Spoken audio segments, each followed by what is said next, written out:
अस्सलाम वालेकुम दोस्तों, हाज़िर हूँ आपके साथ आज अपने एक नए टॉपिक के साथ। दोस्तों आज इनफैक्ट एक अफसोस का दिन है, अफसोस नहीं बल्कि मातम का दिन है, क्योंकि आज पाकिस्तान का एक अहम कौमी इदारा जिसका नाम पाकिस्तान स्टील मिल्स है वो बंद कर दिया गया और वहाँ पे तकरीबन 4600 जो एम्प्लॉइज़ थे उनको आज बरतरफी के नोटिस उनके घरों में पहुंचा दिए गए, जिसके नतीजे में एक जो वर्कर था दिल का दौरा पड़ने से इंतकाल भी कर गया। दोस्तों ये सब इक़दामात उस जमात के दौरे हुकूमत में किए जा रहे हैं जो तब्दीली के नाम पर इक़्तिदार में आई थी और जिसके इंतखाबी मंशूर में यह बात शामिल थी कि वो 1 करोड़ लोगों को नौकरियां देगी। ना सिर्फ नौकरियां देगी बल्कि 50 लाख लोगों को रहने के लिए मकानात भी देगी। लेकिन हुआ क्या, हम ये देख रहे हैं कि हर गुज़रता दिन हुकूमत की बैड गवर्नेंस की एक नई से नई मिसाल लेके सामने आ जा रहा है। पाकिस्तान स्टील मिल्स पर ही हम अगर बात करें तो पाकिस्तान स्टील मिल्स वो इदारा था जो 2008 तक मुनाफा बख्श इदारा था, लेकिन अब उसके बाद ये बतदरीज तनज़ली का शिकार होता रहा और बिल आखिर बंद कर दिया गया। दोस्तों इसकी बंदिश से चंद सवालात सामने आते हैं। बात यह है कि क्या वो कौमी इदारा इस लायक नहीं था कि उसको चलाया जा सके? क्या उसको रीवैम्प करने का कोई मंसूबा बनाया गया था? क्या वहाँ पर काम करने वाले मुलाजमीन जो थे वो तमाम के तमाम ही नाअहल थे या उनमें कोई बंदा काम का भी था? तीसरी बात यह है कि क्या आज तक कभी किसी इदारे ने स्टील मिल्स में काम करने वाले वर्कर्स का परफॉर्मेंस ऑडिट भी किया? क्या नैब और FIA जैसे कौमी इदारों ने स्टील मिल्स में होने वाली करप्शन और ऑडिटर जनरल की रिपोर्ट्स की रोशनी में कभी तहकीकात की? वो क्या वजूहात थी जिनकी वजह से आज तक स्टील मिल्स की रिवाइवल के लिए कोई प्लान एग्जीक्यूट ही नहीं हो सका? यानी कि अगर किसी हुकूमत ने यह बात कह भी दी कि आप स्टील मिल्स के लिए रीवैम्प का या उसकी रीस्ट्रक्चरिंग का प्लान बनाएं, प्लान ज़रूर बने होंगे लेकिन एग्जीक्यूट नहीं हुए। नतीजा ये हुआ कि बतदरीज स्टील मिल्स तनज़ली का शिकार होती रही। तीसरा अहम फैक्टर, अगर हम इसकी थोड़े से आपको बैकग्राउंड बताएं तो ये 1973 के अंदर कायदे अवाम शहीद ज़ुल्फ़िकार अली भुट्टो ने इसका संग बुनियाद रखा और ये मिल्स 1985 के अंदर पाया तकमील को पहुंची और इसने अपने काम का आगाज़ किया। ये मिल मजमूई तौर पर 20 यूनिट्स पर मुश्तमिल है। इसके अंदर मजमूई तौर पर 20 कारखाने हैं, जो 8 बड़े कारखाने और 12 छोटे कारखाने हैं। लेकिन ये सब इस तरह इंटीग्रेटेड है कि अगर एक का काम मुतासर होता है तो बाकी 19 यूनिट्स भी उसी तरीके से अपनी कारकर्दगी उनकी भी मुतासर होती चली जाती है। हुआ क्या? हुआ ये कि परवेज़ मुशर्रफ साहब के दौर के अंदर ये मिल प्रॉफिट में थी और उनके मुद्दत इक़्तिदार के आखिरी साल तक ये मिल प्रॉफिट में ही रही। इस दौरान शौकत अज़ीज़ साहब इस मुल्क का वज़ारत उज़्मा का मनसब संभालते हैं और मनसब संभालने के फ़ौरन बाद ही उनको चंद इन्वेस्टर्स उनसे रब्ता करते हैं और वो स्टील मिल्स का एक निजकारी प्लान चॉक आउट करते हैं। स्टील मिल्स की निजकारी के लिए एक कंसोर्शियम सामने आता है जिसमें आरिफ हबीब साहब उसकी सरबराही करते हैं। ये केस बैरिस्टर ज़फ़रुल्लाह ख़ान लेके चले जाते हैं सुप्रीम कोर्ट के अंदर। सुप्रीम कोर्ट इस मामले की सुनवाई करती है और उसके बाद इसकी निजकारी स्टील मिल्स की निजकारी के अमल को काला दम करार दे देती है। नतीजा क्या निकलता है? नतीजा ये निकलता है कि उसके बाद परवेज़ मुशर्रफ साहब शौकत अज़ीज़ साहब के कहने पर इफ्तिखार चौधरी साहब जो उस वक़्त सुप्रीम कोर्ट के चीफ़ जस्टिस थे उनके ख़िलाफ़ एक रेफरेंस दायर कर देती है। रेफरेंस दायर करने से आपको पता है कि उसके बाद एक पूरी वकला तहरीक शुरू होती है और परवेज़ मुशर्रफ की हुकूमत डगमगा जाती है। लेकिन जो इस स्कैम के जो इस कार्रवाई के जो असल मुहर्रकात थे वो कभी सामने नहीं आए। परवेज़ मुशर्रफ साहब ने शौकत अज़ीज़ साहब से कभी ये नहीं पूछा कि भाई ये आपको आखिर प्रॉब्लम क्या थी, वो क्या ज़रूरत थी। आरिफ हबीब साहब से कभी किसी ने नहीं पूछा कि उस कंसोर्शियम के अंदर भारतीय सरमायाकार जो इंडिया के अंदर स्टील किंग के नाम से मशहूर है मित्तल, उनके बारे में कभी किसी ने नहीं पूछा कि जनाब उनको क्यों लेके आए आप सामने या क्या उसके हवाले से कारगुजारी हुई। सब के सब एक काम के पीछे जुट जाते हैं और वो काम है स्टील मिल्स की निजकारी। अच्छा, बात आगे बढ़ाते हैं। उसके बाद आ जाती है पीपल्स पार्टी की गवर्नमेंट। आसिफ जरदारी साहब मुल्क के प्रेसिडेंट बन जाते हैं। उस वक्त जिस वक्त आसिफ जरदारी साहब इस मुल्क के प्रेसिडेंट बनते हैं 2008 के अंदर, 2008 तक स्टील मिल्स का जो प्रॉफिट है वो 3,937 मिलियन प्रॉफिट कमा रही थी ये पाकिस्तान स्टील मिल्स।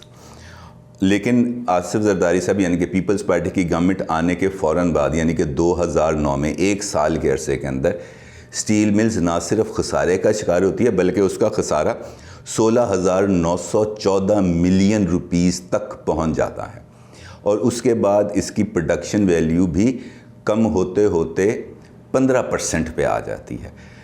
इस दौरान जो कुछ वाक़फ़ाने हाल है वो ये भी बताते हैं कि जिस वक़्त आसिफ जरदारी साहब यानी कि पीपल्स पार्टी की गवर्नमेंट बनी थी उस वक्त स्टील मिल्स के अकाउंट के अंदर तकरीबन 8 अरब रुपए उसका नेट प्रॉफिट के तौर पर मौजूद थे, जिसमें से 6 अरब रुपए ट्रांसफ़र किए गए बेनज़ीर इनकम सपोर्ट प्रोग्राम की फ़ंडिंग के लिए, जिसके बाद स्टील मिल्स खसारे का शिकार हुई क्योंकि जो स्टील मिल्स है उसको अपनी ऑपरेशनल फंक्शनिंग के लिए पैसों की ज़रूरत थी। जब एक ह्यूज अमाउंट वहाँ से निकल गई तो उनके जो ऑर्डर्स प्लेसमेंट थी रॉ मटेरियल के लिए वो उसको पूरा नहीं कर सके और उसके बाद वो दिन ब दिन उसकी प्रोडक्शन कम होती चली गई। दूसरी वजह उसकी ये बनी कि उसकी मेंटेनेंस, क्योंकि आपको पता है कि ये एक बहुत बड़ा प्रोजेक्ट है और उसको डेली बेसिस पर मेंटेनेंस भी रिक्वायर्ड थी, लेकिन वो मेंटेनेंस नहीं हो सकी और मेंटेनेंस ना होने की वजह से उसका ग्राफ नीचे आता रहा। पीपल्स पार्टी की 5 साल की गवर्नमेंट ख़त्म होती है और नवाज़ शरीफ साहब की गवर्नमेंट आ जाती है। नवाज़ शरीफ साहब का चूँकि बुनियादी तौर पर वो भी एक सनतकार फैमिली से ताल्लुक़ रखते हैं और उनका जो कोर बिज़नेस था वो भी स्टील इंडस्ट्री से, इत्तफाक फाउंड्री उनकी अपनी कंपनी थी। उनके इक़्तिदार के पहले साल के अंदर स्टील मिल की प्रोडक्शन परसेंटेज 16% से कम होकर 5% पे आ जाती है और उसके बाद अगले साल उसके अंदर इजाफा होता है, वो 20% पे चली जाती है। लेकिन तीसरे साल में हैरानकुन तौर पर उसकी जो प्रोडक्शन है वो रोक दी जाती है और उसके बाद से स्टील मिल आज तक दोबारा नहीं चली। दोस्तों, स्टील मिल्स का जहाँ तक ये मामला है कि बहरान का शिकार हुई, उसको लोन लेना पड़े, उसके लिए 42 बिलियन रुपीस के बेल आउट पैकेजेस भी दिए गए। लेकिन फिर वही सवाल बुनियादी तौर पर हमारे सामने है कि वजूहात क्या हैं, स्टील मिल्स की तबाही के मुहर्रकात क्या हैं। सबसे बड़ा मुहर्रक ब्यूरोक्रेसी और सियासी तकर्रियाँ। सियासी तकर्रियों से मुराद वहाँ पर मौजूद इंतज़ामिया के वो जो दबाव पर लोगों की भर्ती किया गया और उसके बाद वहाँ पर मनपसंद अफराद की तकर्री की गई। मनपसंद अफराद की तकर्रियों के साथ साथ इसको शीर मादर समझकर हर बंदे ने इसको लूटा, लेकिन उस करप्शन की आज तक किसी जगह पर कोई तहकीकात हमारे सामने तो नहीं आई। इसके बाद हम आगे चलते हैं कि ब्यूरोक्रेसी ज़िम्मेदार थी, उसके बाद कार्रवाइयाँ क्या हुई, स्टील मिल्स की रिकवरियाँ। आपको शायद ये बात दिलचस्प लगे कि स्टील मिल के इस वक्त भी तकरीबन 150 अरब रुपए के बकाया जाते हैं जो स्टील मिल्स ने अभी तक लोगों से वसूल करने हैं, और अगर वो वसूल करके इसकी रिवाइवल पर पैसे लगा दिए जाते तो वो एक बहुत अच्छा इक़दाम होता। नैब और FIA ये 2 कौमी इदारे हैं। इनका बुनियादी काम ये है कि सरकारी इदारों के अंदर जहाँ जहाँ पर भी बेकायदगियाँ हों वो उन बेकायदगियों का नोटिस लें। ऑडिटर जनरल्स की रिपोर्ट अगर हम गुज़िश्ता सालों की चेक करें तो उसके अंदर भी आपको कई जगह पर इन बेकायदगियों की निशानदेही होती है, लेकिन उन बेकायदगियों का किसी भी जगह पर किसी भी इदारे की जानिब से नोटिस नहीं लिया जाता। अब आ जाते हैं हम आज की सूरत हाल में। आज की सूरत हाल ये है कि 4,500 के करीब लोगों को बरतरफ कर दिया गया और पीपल्स पार्टी के चेयरमैन जनाब बिलावल भुट्टो जरदारी साहब ने इस पर एक ट्वीट किया। उस पर उनका कहना था कि हम इस फ़ैसले की मज़म्मत करते हैं और हम जब भी इक़्तिदार में आएंगे हम लोगों को वापस काम पर बुलाएंगे और इस हुकूमत को जाना चाहिए ना कि वर्करों को। बिल्कुल दुरुस्त बात है, इसके अंदर कोई दो राय नहीं है कि किसी भी वर्कर को अगर हम रोज़गार से हटाते हैं तो उसका जो बैकलैश है वो बहुत ही ज़्यादा तशवीशनाक भी होता है और लोगों के लिए काबिल पजीराई भी नहीं होता।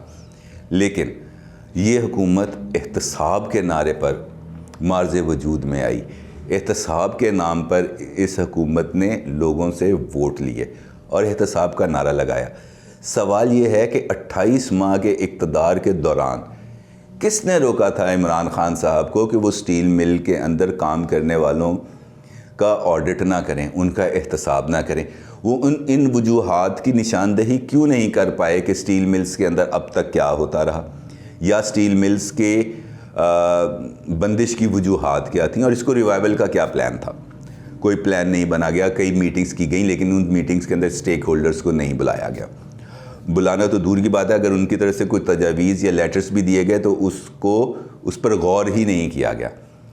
अब हम आते हैं कि वजूहात के साथ साथ लोगों का किरदार। अगर हम मौजूदा दौर के अंदर देखें तो आरिफ हबीब साहब शौकत अजीज़ साहब के साथ अटैच हुए और उस वक़्त अब्दुल रज़ाक दाऊद साहब जो इस वक्त भी प्राइम मिनिस्टर की कैबिनेट का हिस्सा हैं, वो परवेज़ मुशर्रफ के भी कैबिनेट का भी हिस्सा रहे हैं और उनके बहुत दरीना मरासम भी रहे हैं उनके साथ। उसके बाद परवेज़ मुशर्रफ साहब की हुकूमत का ख़ात्मा होता है तो आरिफ हबीब साहब अटैच हो जाते हैं आसिफ ज़रदारी साहब के साथ। आसिफ ज़रदारी साहब की गवर्नमेंट ख़त्म होती है तो आरिफ हबीब साहब अटैच हो जाते हैं नवाज़ शरीफ साहब के साथ। और अब अब्दुल रज़ाक दाऊद साहब ख़ुद मौजूद हैं कैबिनेट के अंदर। मौजूदा सिनेरियो के अंदर क्या हुआ, क्या खेल खेला गया? खेल ये खेला गया कि इसके अंदर 3 फरीक हैं इस वक्त मजमूई तौर पर। एक हैं असद उमर साहब, दूसरे हैं अब्दुल रज़ाक दाऊद साहब, और जो तीसरा फरीक है इस वक्त सबके सामने वो हैं आरिफ हबीब साहब। परवेज़ शौकत अजीज़ साहब के दौर से लेकर अब तक स्टील मिल्स की निजकारी की हर हुकूमत ने कोशिश की, लेकिन वो जो इन्वेस्टर्स जो इसकी निजकारी के लिए अपना असर रसूख इस्तेमाल करते रहे, अपना बल्कि घिनौना खेल खेलते रहे, वो आज भी वही हैं। तरीक़ाकार बदल गया लेकिन वो चेहरे नहीं बदले। अब्दुल रज़ाक दाऊद साहब इस वक्त कैबिनेट का हिस्सा हैं और उनके कहने पर एक तकर्री होती है, वो तकर्री है चेयरमैन पाकिस्तान स्टील मिल्स की। आमिर साहब को चेयरमैन लगाया जाता है। आमिर साहब, उसके लिए बोर्ड का इजलास तलब किया जाता है। बोर्ड के इजलास के अंदर अब्दुल रज़ाक दाऊद साहब को बैठने की इजाज़त नहीं है क्योंकि वो बोर्ड का हिस्सा नहीं है, लेकिन वो उस इजलास के अंदर ना सिर्फ शरीक होते हैं बल्कि बोर्ड मेंबर्स को ये कहते हैं कि आमिर साहब को as chairman Pakistan steel mills elect किया जाए। उनको इलेक्ट किया जाता है और अब्दुल रज़ाक दाऊद साहब वहाँ पे मौजूद होते हैं। उसके बाद अब आमिर साहब का बुनियादी तौर पर जो जिसे हम कह सकते हैं इस्तादाद या काबिलियत, वो ये है कि वो BS हैं इलेक्ट्रॉनिक इंजीनियरिंग के अंदर। उनका इलेक्ट्रॉनिक्स के अंदर तमाम जो काबिलियत है वो उस शोबे से वाबस्ता है, लेकिन उनको पाकिस्तान स्टील मिल्स का चेयरमैन लगा दिया जाता है। और ये अगर आप सिर्फ इस एक तकर्री को देखें तो आपको अंदाज़ा होगा कि पाकिस्तान स्टील मिल्स की तबाही की बुनियादी वजह यही है कि यहाँ पर उन लोगों को अहम ओहदों से नवाजा गया जो उस शोबे से मुतल्लिक किसी किस्म की कंपेटिबिलिटी नहीं रखते थे। उन्हें अंदाज़ा ही नहीं था कि अगर स्टील मिल्स है तो उसको चलाया कैसे जा सकता है, उसके ऑपरेशंस कैसे हैं और उसकी मार्केटिंग कैसे करनी है, उसका बिज़नेस जनरेशन कैसे करना है, रेवेन्यू जनरेशन कैसे करनी है। और उसके बाद फिर जो मिलिट्री इस्टेब्लिशमेंट है उसकी तरफ से भी वहाँ पर तकर्रियाँ की जाती हैं। मुख्तलिफ़ लोग वहाँ पे हमने देखा गुज़िश्ता कई बरसों के अंदर कई रिटायर्ड फ़ौजियों ने इस इदारे की सरबराही भी की है। इस वक्त सूरत हाल ये है कि स्टील मिल्स एक तनज़्ज़ुली का शिकार है और वो तनज़्ज़ुली मुसलसल जारी है। एक इजलास होता है इस्लामाबाद में, उस इजलास के अंदर एक बात अचानक एक रिपोर्ट सबमिट कर दी जाती है कि हमने असद उमर साहब उस इजलास की सदारत करते हैं। उसके अंदर वो ये कहते हैं कि आप ना स्टील मिल्स का एक रिवाइवल प्लान लेके आएँ। तमाम लोग वहाँ पे सेक्रेटरी जो हैं सनत व पैदावार और मावन ख़ुसूसी सनत व पैदावार वो वहाँ पर मौजूद होते हैं। उसके बाद होता क्या है कि एक 100 रुपये के स्टैम्प पेपर के ऊपर एक MOU साइन किया जाता है हबको के साथ कि हबको हमें इस रिवाइवल प्लान के लिए कंसल्टेंसी देगी। अब गौर करें कि हबको का बुनियादी काम है बिजली की पैदावार, उसे हम कंसल्टेंसी ले रहे हैं स्टील मिल्स के लिए। खैर, उनको कंसल्टेंसी के लिए ले लिया जाता है और फिर उनकी मुआवनत के लिए एक तकनीकी टीम का भी तयन कर दिया जाता है। अब ये तकर्री के साथ साथ जब ये वाला तमाम प्लान को चॉकआउट करने की बारी आती है, और आपको पता होगा कि असद उमर साहब का भी ताल्लुक़ बुनियादी तौर पर एंग्रो से रहा है और एंग्रो दाऊद ग्रुप की मलकियत थी। तो आप इस नेक्सस को, अगर आप इस पर नेक्सस पर आपको गौर करें तो आपको सारी कहानी समझ में आ जाएगी कि इसके अंदर कौन कौन फ़रीक हैं और किस किस तरह के फ़रीक हैं। मेरा सवाल ये है कि उन तमाम लोग जो वहाँ पर गरीब लोग काम कर रहे हैं, जिसके अंदर माली हैं, जिनके अंदर चौकीदार है, जिनके अंदर लिफ्ट ऑपरेटर्स हैं, वेल्डर्स हैं और इस जैसे जूनियर कैडर्स के बेशुमार लोग, हज़ारों लोग जिनको आज फारिग किया गया है, उनका कसूर क्या था? क्या वो किसी भी फैसला साजी का हिस्सा रहे हैं? क्या उनके काम ना करने की वजह से स्टील मिल बंद हुई है? क्या उनके जो वाजिबात हैं वो इतने ज़्यादा थे कि उनको हमें फ़ारग करना ज़रूरी था? और वो क्या वजह है कि वो तमाम लोग जो फ़ैसला साजी के अमल में शरीक थे वो आज भी अपने मुकम्मल प्रोटोकॉल के साथ स्टील मिल्स के अंदर बैठे हैं और अपने फ़राइज़ सर अंजाम दे रहे हैं। दोस्तों, बात चूँकि लंबी है और इस पर हम अपना प्रोग्राम का एक दूसरा हिस्सा भी रिकॉर्ड करेंगे और जो वहाँ पर स्टील मिल्स की जो अंदरूनी हालात और वहाँ पर होने वाले मुख्तलिफ़ साजिशों और हुकूमती लेवल पर उसको किस किस लोगों ने कब कब और किस किस तरह एक्सप्लॉइट किया, इसका तफसीली अहवाल बयान करेंगे इंशाअल्लाह कल। अब तक के लिए इजाज़त दीजिए। अल्लाह हाफ़िज़।